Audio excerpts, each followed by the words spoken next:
ஊரில் 2 நண்பர்கள் இருந்தனர். ஒருவர் சலவை தொழிலாளி, இன்னொருவர் மண்பானைகள் செய்யும் குயவர். 2 பேருமே அரசரிடம் வேலை பார்த்து வந்தனர். ஒரு நாள் 2 பேருக்கும் இடையே சண்டை ஏற்பட்டது.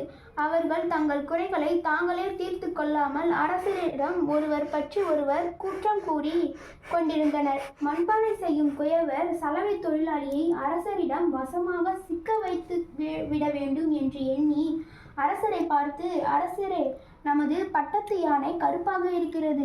யானையை சலவை தொழிலாளியிடம் கொடுத்து வெளுக்கச் செய்ய சொல்லுங்கள் என்றார். அரசர் மிக பெரிய முட்டாளாவார். அவர் எதை பற்றியும் சிந்திக்காமல் சலவை தொழிலாளியை கூப்பிட்டு யானையை வெளுத்து வரும்படி கூறினார்.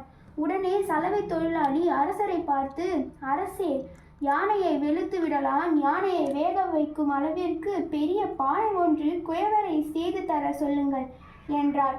அரசர் குயவரை கூப்பிட்டு, யானையை வேக வைக்கும் பெரிய பானையை செய்து கொடு என்று ஆணையிட்டார். குயவர் திரு திரு என முழித்தார். இறுதியில் இருவரும் சந்தித்தனர். உன்மேல் நானும் என்மேல் நீயும் குறை கூறி மாட்டிக்கொண்டோம். இதனால் நம் இருவருக்கும் துன்பம். இனிமேல் இதுபோல் நடக்கக்கூடாது. நாம் தவறுகளை நாமே திருத்திக் கொள்ளலாம் என்கிறார்கள். இருவரும் முன்பு போலவே நண்பர்களானார்கள்.